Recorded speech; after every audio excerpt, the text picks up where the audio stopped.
Assalamualaikum. Hi everyone. My name is Nurul Syuhaidah binti Jaafar. So today I'll be explaining the semantic. What is semantic? Okay. So semantic is actually the study of relationship between words and how we can draw the meaning from those words. So words can be interpreted into many different meaning. So semantic involves the construction of words, signal, and sentence structure. So it influences our comprehension as well as our comprehension towards other people's words in our daily conversation.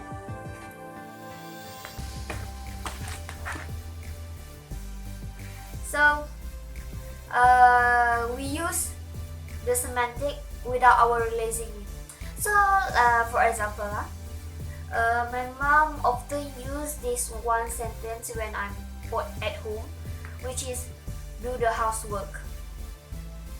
So actually my mom told me to do the housework right now, but for me, my mom didn't specify when I should do the housework, so I interpret my mom sentence as I can do the housework anytime I like, but within that day lah. Okay, so since meaning in languages is complex, so different theories were used, such as formal semantic, lexical semantic, and conceptual semantic. So for formal semantic, it actually uses logic to analyze the relationship between language and reality to show the possibility of a sentence. So the second, which is lexical semantic, is actually deconstruct words and phrases within a line to understand the context, such as the verb, the noun, conjunction, preposition, and others, even idiom. Okay, the third is the conceptual semantic. Is actually dealing with the basic form of the words, and later we'll dealing with the emotion that have in the words. So that's it for the introduction part. Next I will be going to the question first, which is how the study of semantic can increase students' understanding in word meaning and sentence relationship. So as we already know that semantic is the study of meaning. Through this, the students are required to analyze language content by reading all of the words in context to capture the real meaning of the text. First, they need to identify the text element and assign them to their logical and grammatical role.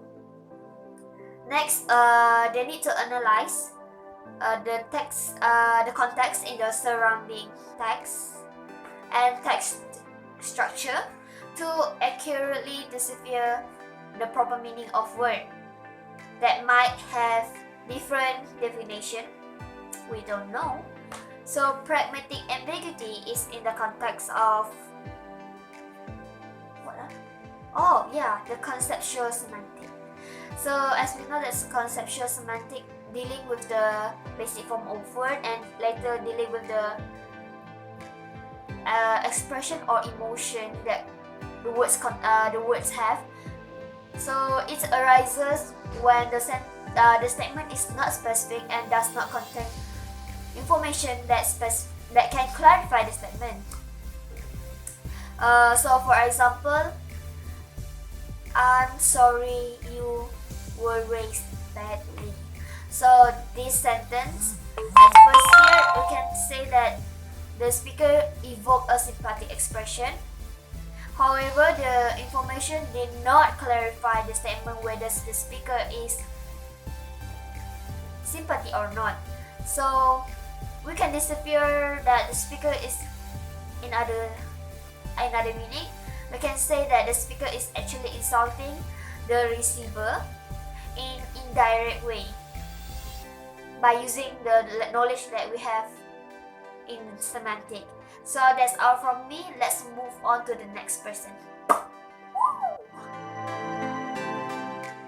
Hi guys, I am Natasha, and for today I will talk about how the study of semantics contribute in solving students' difficulties with meaning during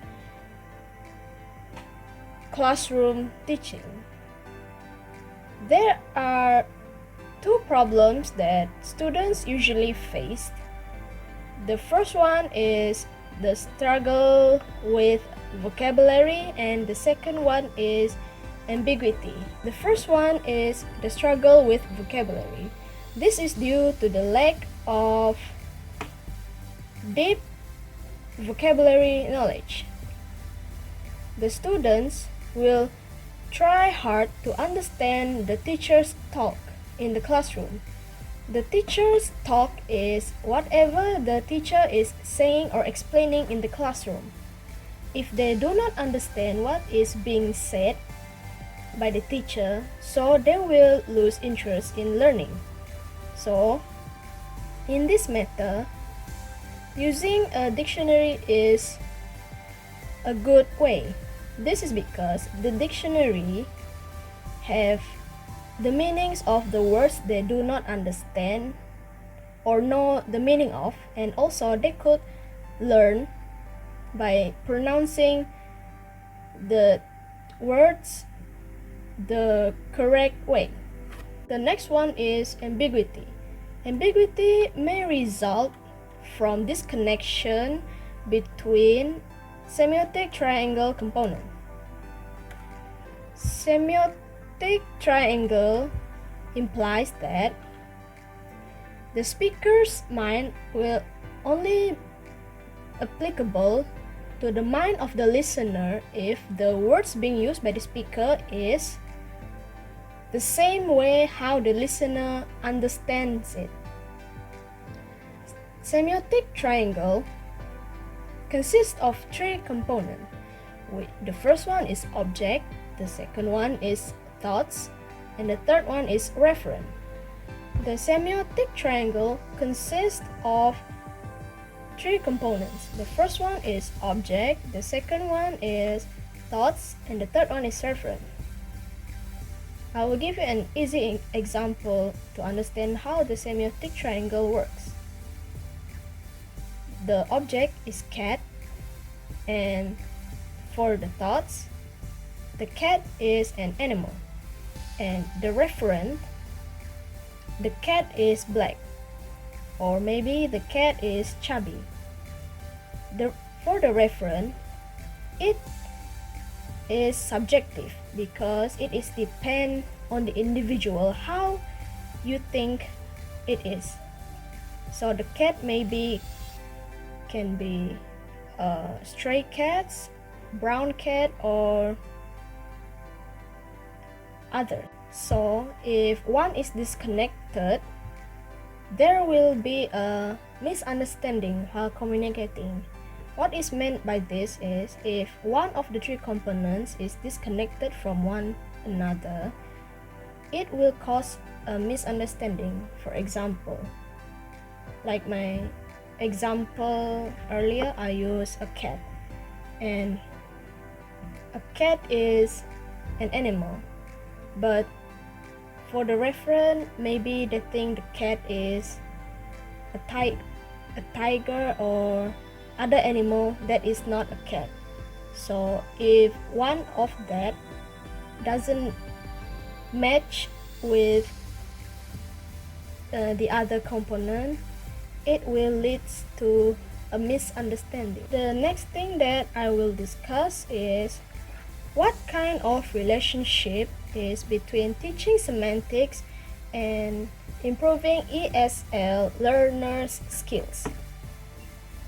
The relationship between these two is semantics research increases students' comprehension and knowledge of word sense, relationships with sentences, discourse, context, and etc. In order to understand and communicate in a second language, we need to understand the surface and profound meaning of words, synonyms and antonyms, and learning strategies to support us during written and oral communication in word recall. Apart from that, Beiersdorfer and Schauer define the relationship between teaching semantics and improving writing skills. They introduce semantics analysis of writing approach to allow students extend and increase their word awareness by studying English lexical synonyms, antonyms, homonyms, collocations, and connotations. There are 4 benefits of semantics analysis of writing approach claimed by both of them. The first one is to set up the scheme of established words for the students through small and wide group discussions. The second one is enables assimilation of new vocabulary into an existing context in a deep level of processing. The third one is offering the students a framework to associate story occurrence with elements of an extended description. And the last one is offering a form of classification for supporting the evidence used in writing. In addition to SAW or semantic analysis of writing approach, semantics will also improve the ability of students to successfully learn vocabularies and use the information correctly in the social interaction sense. Holloway also says that this method benefits is to connect agent, action, goal to real-life behavior, to minimize errors in subject-verb agreement and plural relation. That is all from me. Thank you. Assalamualaikum and hello everyone. My name is Nurilly Rania and I am going to answer the fourth and fifth question. The fourth question asks about what is the importance of the study of semantics to teachers and students in ESL classroom in general and its relation to our topic, which is pragmatic ambiguity. So I know that we as an ESL learner, we have been told again and again that we need to know the English language structures well and a lot of English words in order to become a fluent English speaker. But these elements alone cannot help us in communicating in real life or casual conversation. There is another element that we need to know in order to achieve fluency, which is to understand and apply different ways of communicating meaning. Now, this is where the study of semantics came into place. I think the reason behind this is that we as ESL learners, we did not see English language as a form of communicating tool, instead only as a language that we need to master for our exam or job applications or other personal reasons. There are 3 points to why the study of semantics is important for teachers and students in ESL classroom. The first point is specifically for teachers. Teachers can adapt and use some concepts in semantics to teach English better. These concepts can be synonymy, homonymy, polysemy, or antonymy. These concepts can help students mental connection to a lexical relation of words in a sentence or utterance. The establishments of this lexical relation can also help students to expand their English vocabulary. For example, these students know the examples, the meaning of word like, and then he or she knows that the synonym for the word like is favor. So these students will know And remember this word, the word favor, longer because he or she relates this word, the meaning of this word, to the meaning of the first word that they already know, which is like. The second point is specifically for students. Semantic can help students to develop their independent critical thinking skill. For instance, in pragmatic ambiguity, students need to critically decode and think about the possible multiple meanings of a pragmatic ambiguous sentence. This enhances their critical thinking because they need to know which meaning is more precise in the context of the situation of the sentence. The third point is that semantics can make a successful communication in the ESL classroom. With semantics, students and teachers can express their idea and understand messages without the fear of misinterpretation or misunderstanding. Students can understand their teacher's instruction, whereas the teachers can understand and comprehend their students' utterance or sentences, despite their language background and capabilities. The fifth question asks about what is the importance of teaching our topic, which is pragmatic ambiguity, to ESL learners. There are 5 significance which I will talk about in this video. The first significance is that by teaching this topic, ESL learners will know how to analyze pragmatic ambiguous sentences or utterance and its purposeful use of the sentence in the situation. When they know how to analyze, they will have pragmatic competence. What is pragmatic competence? Pragmatic competence is the ability to translate exact meaning out of speech and utterance and to use pragmatic ambiguity for their own personal use. Pragmatic competence can be divided into 2 other competences, which is functional and sociolinguistic competence. Functional competence deals with function. Meanwhile, sociolinguistic competence deals with other aspects such as varieties, registers, dialects, the reference to cultures, and so on. Pragmatic competence is essential so that the learners will have communicative competence. Having communicative competence is another significance of teaching this topic to ESL learners.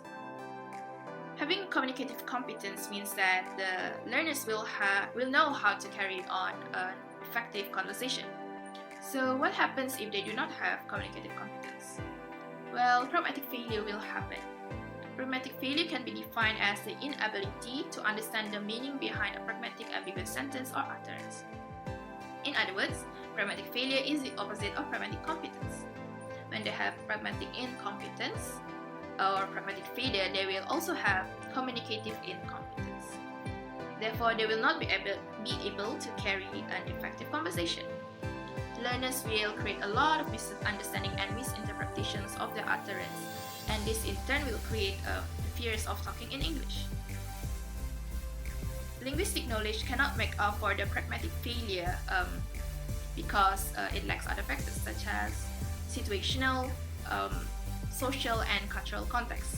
As an analogy, the sentence, "the chicken is ready to eat," cannot be interpreted by linguistic knowledge only because learners must know the context the sentence is in.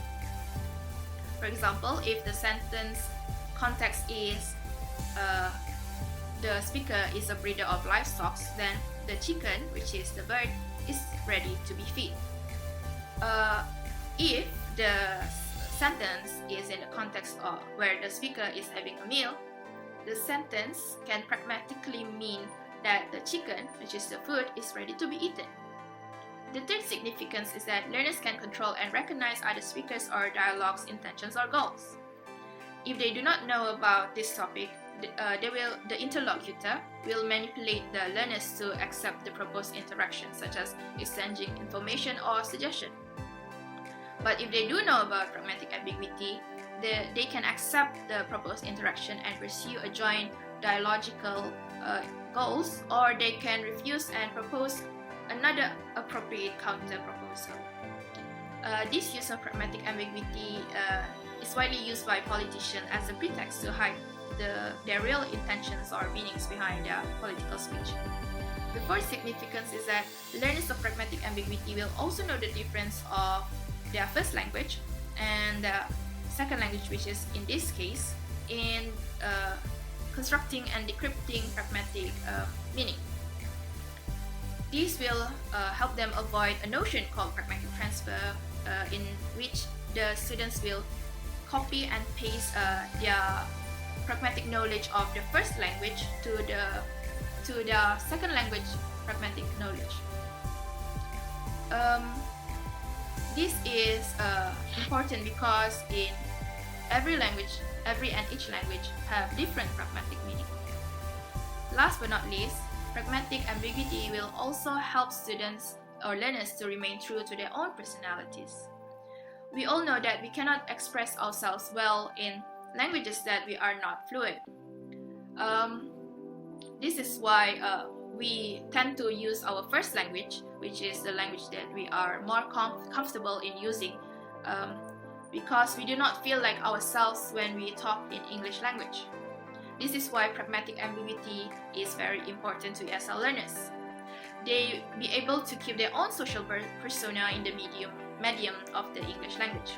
They can showcase their individual capacity for wit and humor, or their social charm or repartee. They can also make puns and sarcastic remarks if it's their persona.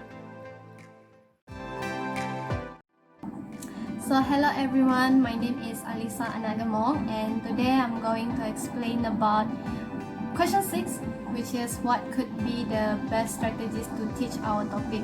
So the topic that we have chosen is pragmatic ambiguity. So there are 3 teaching strategies that I personally believe will help the teacher to teach the student more easily about our topic. The first teaching strategies that we choose is instructional strategies. So instructional strategies will help the students to become more independent, and they will try to accomplish a task that has been assigned to them by their own, which is this will indirectly help to improve the students' critical thinking as well. So how there are few activities that have been included in these strategies, and the one that I choose is role playing. So role playing will help the students to understand more this topic, because the way of we conduct this activity is more fun and engaging. The topic that we can cover using this activity is lexical ambiguity. So we know that lexical ambiguity is a sentence that contains a word that has a different meaning. Do you understand that? I really hope you get it. But anyway, so that is lexical. So how do we connect these activities with the topic that we wanted to teach the student is by grouping the students, and then a teacher will need to come out with several words that contain a lexical meaning. For example, the one that I can think of at the moment is glass. Glass is a cutlery glass, and also sunglasses. And bat, you know bat, the basketball bat, and also the flying mammals, and also bank. Okay, so the teacher they need to give each of the group the lexical word, and the students in the group need to come out together and brainstorming what could be the possible sentence that can be created based on the word. So for example, if the teacher give my group our bank, so my group and I need to come up with a sentence that with a few sentences that can possibly be created from this word. For example, the fisherman went to the bank, which means the bank here refer to financial institution, and also the fisherman went to the riverbank. That is how we're going to play these role-playing activities to teach the students about lexical ambiguity.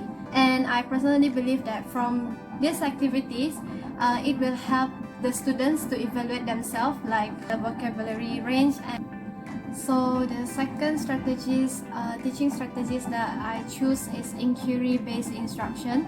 Inquiry-based instruction will help to give the student clear pictures of what they are learning before they are being introduced into deeper about the topic.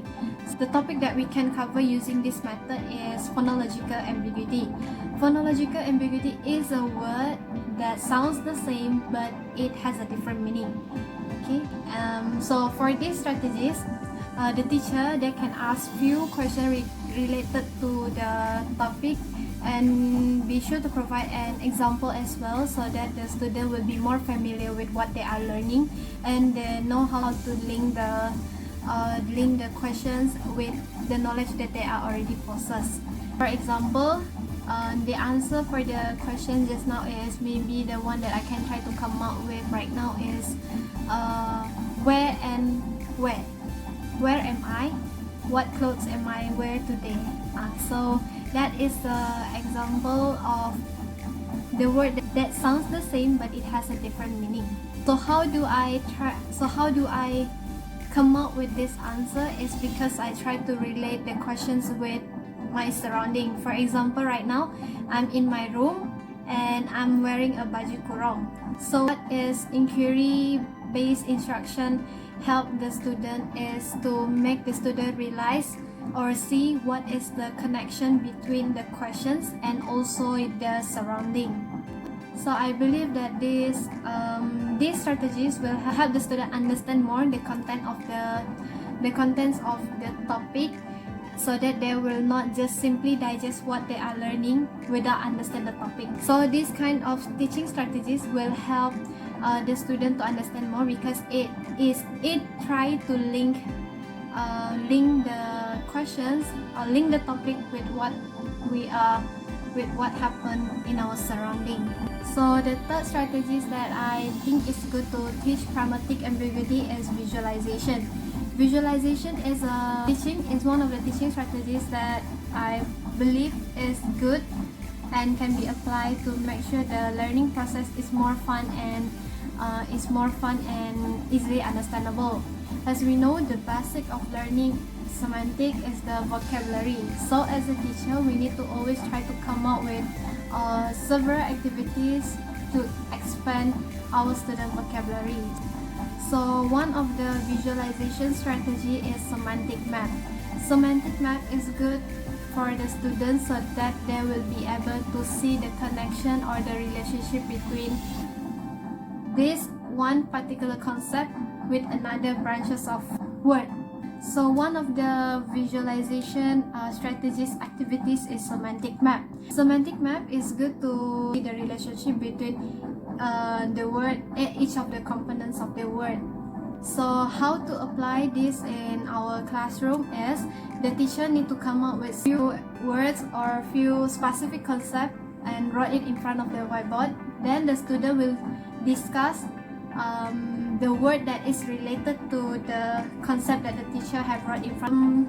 Okay, so for example, the specific concept that I can come up with right now is bicycle. Okay, is bicycle.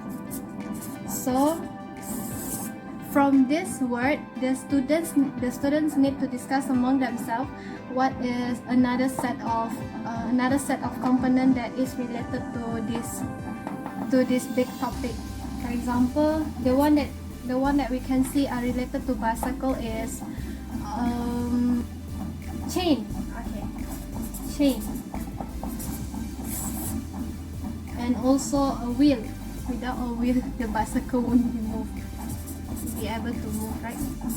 So wheel, and of course there will be many more like handlebar and so on. So from this activity, the student will be able to see the relationship between each of these components with this big topic. This activity will help to improve the students' vocabulary. In conclusion, as a teacher, we need to always we shouldn't stick with only one teaching strategies to teach the student, because every student is unique. The acceptance or each of the students have their own different learning styles. Therefore, the teacher, they need to always try to identify the student learning style, so that they can try to come up with several more teaching method according to the student name. Thank you. Hi everyone, my name is Norezayanti binti Jaini, and I will tell you on how I would conduct the topic and teach my future students if I have the opportunity to become a teacher in the future. So in this part, I am going to share how I will teach the topic for pragmatic ambiguity according to the lesson plan. And this is the lesson plan that I have prepared. So as you can see, in the lesson plan, there is information and a subject, the course, the topic, and so on. And the name of the activity that I would like to conduct in the classroom is called Pass the Mic. And then the materials for the class would be a mic, a speaker, or any other objects that can be passed easily around the classroom. So, and I will also provide a slides for the students so that all the pictures and exercises will be included in the slides for the activity later on. And the objectives of the learning at the end of the class is that the students will be able to identify the context of pragmatic ambiguity. And then actually the strategies for this lesson is using the 21st learning strategies, the social approaches to integrate students' engagement. There is also an inquiry-based instruction and visualization approaches. So how the activities is done? Well, the activity is very simple. We just have to turn on the songs, and then the students will start to pass the mic, and when the song stopped, then the respective student who hold the mic will have to answer the question that is provided in the slide. And then basically I think the students will enjoy the learning because it involves a movement, involves interaction between them all in the class. So but it's not all about the fun of the activities, but it also the efficiency of the learning and the benefits of the teaching methods, so that the student will have a better understanding about the topic. So the first thing before I jump into the lesson is that I am going to ask them about the topic. Like, what do they think about the topic? What do they know about the topic? And obviously, I know, based on my experience myself, it's normal for the students to not know the topic. And so for me as a teacher later on, I will introduce to them what is pragmatic ambiguity. And I will start by giving them the general idea about the pragmatic ambiguity, in which it refers to when a word, a phrase, or a sentence is ambiguous if it has more than one meaning. And in other words, ambiguity will have more than one interpretation. But I believe that if we just give the factual statement to the students, it will not really make them understand about the whole context of pragmatic ambiguity.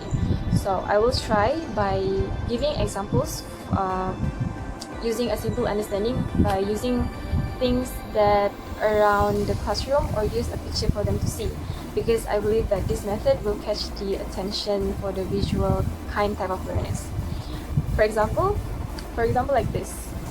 Okay, so if I show them this, they would probably say that, okay, this is a teddy bear.